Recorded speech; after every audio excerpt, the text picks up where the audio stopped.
반갑습니다. 저는 경상북도 영양군 청계면에서 상천교회를 섬기고 있는 개성화 목사입니다.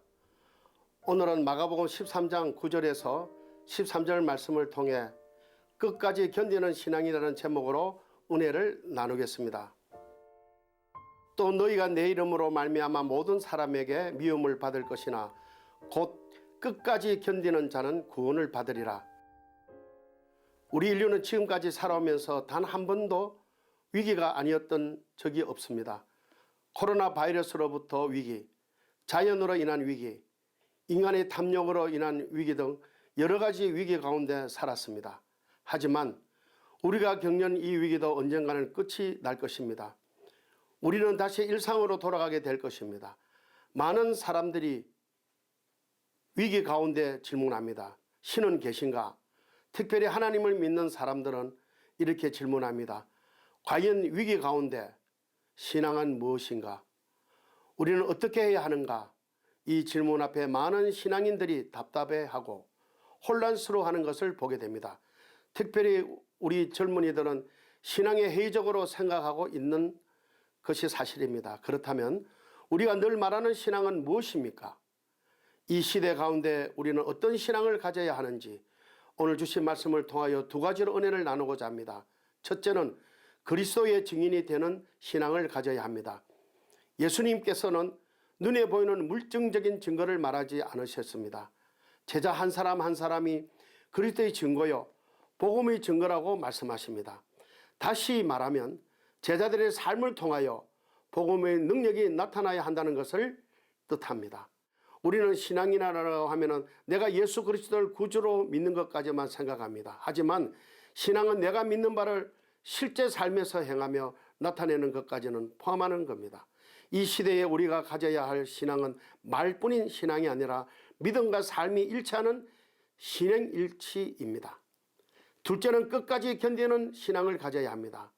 본문 전체적인 맥락을 보면 세상 끝날에 일어나게 될 것 여러 가지 재앙과 어려움, 복음을 전가함에 있어서 겪게 될 어려움 등 다양한 위기를 말씀하십니다.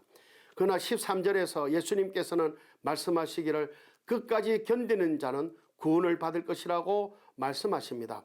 신앙은 끝까지 버티는 것입니다.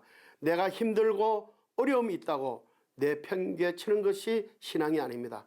어떠한 상황에서도 당황하지 않고 두려워하지 않고 실망하지 않고 끝까지 버티는 것이 신앙입니다.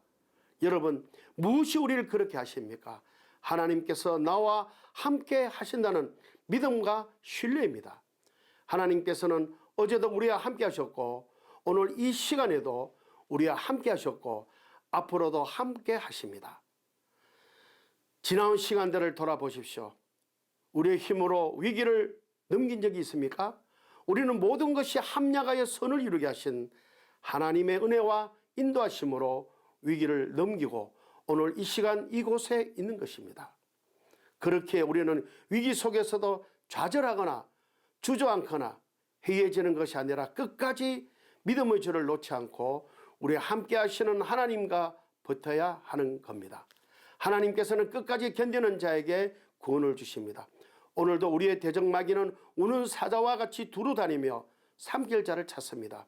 그래서 예수님은 겟세마네 동산에서 3명의 제자들에게 시험에 들지 않도록 기도하라고 했습니다. 깨어서 기도하며 끝까지 믿음을 지켜야 하는 겁니다. 그런 자들에게 하나님께서 주시는 은혜와 평강이 함께할 줄로 믿습니다.